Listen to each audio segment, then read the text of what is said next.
Computer World here with a look at the Elementor WordPress page builder. This builder is new on the scene. It's been around for some time, but not very long. I kind of want to show you a little bit of the basics on the website before we jump into how to use this product. It says it has over 700,000 users, and it says you can finally build beautiful pages quickly and easily. Faster than others, free and open source, easy to use, no coding, and vice versa. So we're going to jump right into it, just kind of show you some things that you can do with it. What I'll show you here is I recently revamped my own website with Elementor. And so it loads up pretty fast, but I do have a caching plugin that coincides with my web server to kind of give me that speed, but it does load up pretty fast. So as you can see here, just a basic design for my website that I did using Elementor, things like that. So these are some of the designs that you can come up with. And so what I'm going to do is just kind of show you the back end of Elementor and how it looks and how easy it is to drop and drag. I kind of call it the Squarespace, the Wix of WordPress. Now, I've used Wix, I've used WordPress, WordPress, not WordPress. I've used Wix, I've used WordPress, I use Squarespace and other drop and drag builders. But to me, WordPress has, of course, its pros and cons, but it works for me. Most of the websites that I design for people are with WordPress, and I think that Elementor gives those clients an opportunity to kind of be able to have the confidence to edit some of the content that they need. But for us coding geeks, we're also able to, edit any of the CSS right here in Elementor. So the free version offers most of these things that you'll see here. And the free version does offer plenty of things for you to be able to design a website without necessarily needing the premium version. But there are some things that you are going to want when you get the premium version. Now, these pro elements that you see are different. Let's see, this is the paid version, the pro elements. So this is what you get with the pro versus the free. Some things like Facebook comments, as you can see me scrolling here. And then theme elements is something that was recently added to allow you to create custom posts or single post. Then general elements that you get also with the free version. And then some WordPress widgets. And then I added a plugin from Live Mesh too, just to kind of give you, more than one option on some things that you want to put in your site. So post elements comes from press elements. Jet elements is another plugin that you can get from ThemeForest that just gives you some of the same features that the pro version will allow. So you don't really need jet elements, but if you want to pay $20 to get jet elements instead of upgrading to the pro, that's an option. And it coincides and works very well with Elementor. So what I'm going to do is go start on a blank canvas. I'm going to start a new page, and then I'm going to show you how easy it is to build a web page, website without, number one, needing to code, and then the ease of doing so, and then the time it cuts to do it. And then I'll show you some more cool things, such as if you want to change themes, how does the site look? What things can you expect? And we'll get into that in a few minutes. So I'm adding a new page called test page. And what I'm going to do is select over here page attributes. I'm going to select the Elementor canvas. They also have a full width, but if you want a blank slate, you'll be able to click Elementor canvas. So I'm going to click that. Once you click that, you want to go down and click edit with Elementor.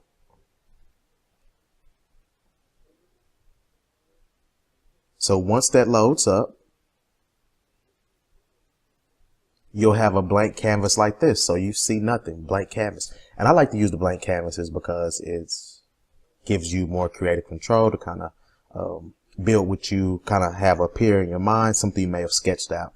So two things that you're able to do to build your pages. You can add sections, which looks like this. If you want to do a whole page, half, break it up in thirds, fourths, whatever you want to do, you can do that. For me, I normally don't go that route unless it's just a special case where I want to break things up, and I'll kind of show you other ways to do that. But I like to go add element. Now, before this latest upgrade, you only had an option for pages and templates. Well, with pages, you would have something like a home page, and I'm going to insert this home page to kind of show you how this looks. And what happens with, with the templates, or that you're able to, these full templates or full page templates, it allows you to put in a full page, but say you don't really need all of the stuff that's on here. So you have to go in, and if I don't need this part, I can go in and delete. Okay.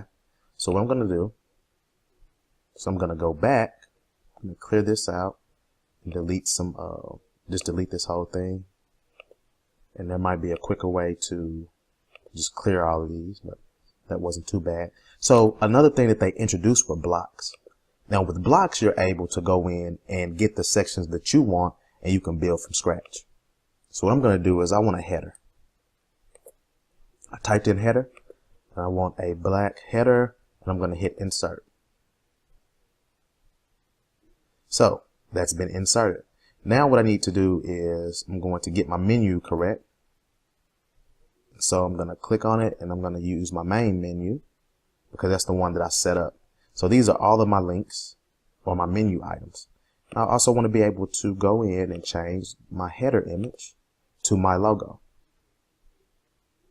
So as you can see, I have a lot of stock images that I loaded from a previous thing that I had. So I'm going to go in and find mine. So I'm going to insert that. And so now what I'm able to do, one of the cool things is, if you've painstakingly tried to upload a logo in WordPress, you found it difficult to just get it the right size that you want it. So you ended up having to scale it down or putting in a plugin or using some type of deal to help. Well, with this, you can go in and maximize or minimize the size of that logo. And I love that. So we'll put it about there. That makes it legible. So the next thing I might want to do is add another block.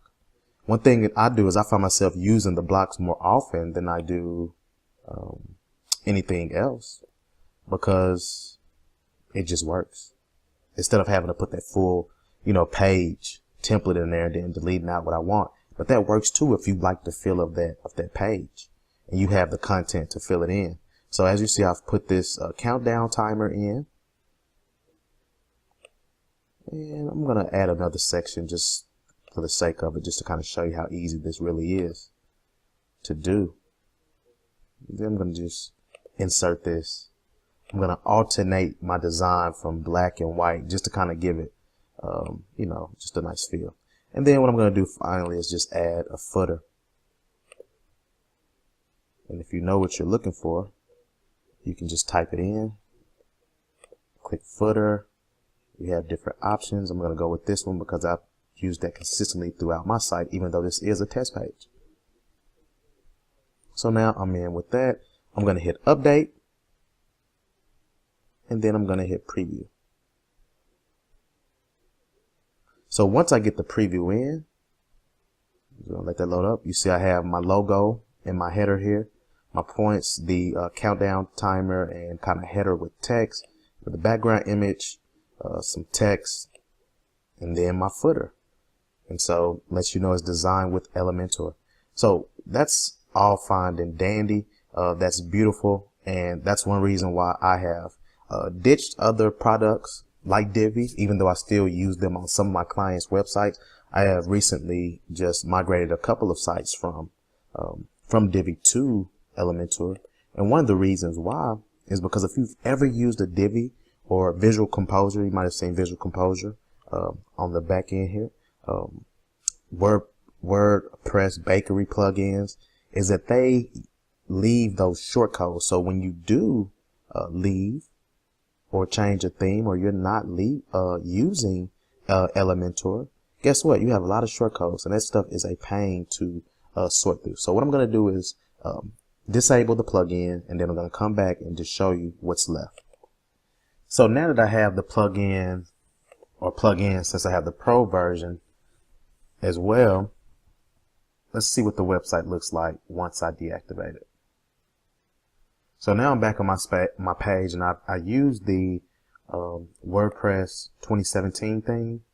So this is what your website looks like once you deactivate Elementor. And trust me, this looks very good. I'll show you what it looks like if you use another builder. So here's another one of my sites that I have, and I use WordPress or WP Bakery by Visual Composer. And I'm going to show you how the website looks. Now, I just deactivated, excuse me, I just deactivated the plugin, and look at all these shortcodes that are left compared to Elementor. Reverse back to the 2017 theme, but you have all of your images in place, and it's fairly structured. Let's check out the blog. Looks like your typical blog. It's kind of bland because of no design there, but your posts are at least, you know, in pretty good shape. Let's go to another something where I really maybe wrote something out so you can kind of see the structure and how it leaves it. So yeah, as you can see, that's a typical blog text style if you are not doing anything fancy, but it keeps it in line versus using other builders such as WordPress Bakery.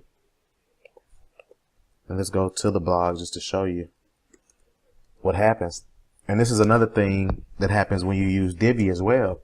And don't get me wrong, I like Divi. I love, you can create some beautiful things with Divi, but one thing about it is if you use things like Divi, Visual Composer, you better stick with it for the long haul. It better be something that you stick with like forever.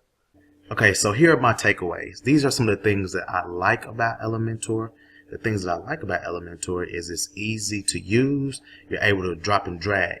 Now, if you're using the free version, you have enough to create a pretty good website because there are pro and free elements that you can use for blocks and for templates. So don't feel like you have to make that investment right off the bat to go and get the pro version. You don't. Get familiar with the free version first. And then over time, like I did, you'll find yourself wanting to use some of the things with the pro version, like say the forms. If you don't like to use Contact Form 7, then you can use the form builder that's within Elementor Pro.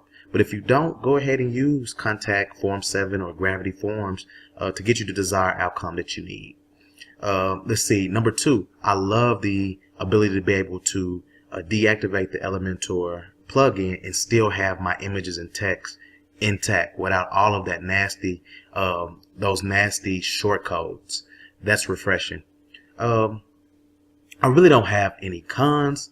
For me, I'm a little OCD, so I expect things to work, but I know that's not the ideal situation for everything to work perfectly. So there's some things you're going to have to tweak. So one thing that I find myself wanting is when I design for the responsive mode or responsive capabilities to be already perfect, which I know is not ideal, but that's just the pet peeve of mine. But you do have to go in and edit some of the things in the mobile view and the tablet view to get the desired look that you want. Yes, it will be good that once you develop that in the desktop mode that everything lined up. I've had to, in some cases, realign an image, maybe center it, realign some text, but that's no big deal. That's the only con for me. I've since upgraded and migrated some of my clients' websites to Elementor because if they decide to go to another company as far as web design needs, I want them to know that they can switch a thing without having to deal with a lot of shortcodes and then be mad at me. So if you like this review, please subscribe to Spears Computer World. I do appreciate you taking the time out to listen. And if I rambled a lot, I do apologize. I just try to make my point clear and then try to connect with you guys. So I'll see you later. Peace.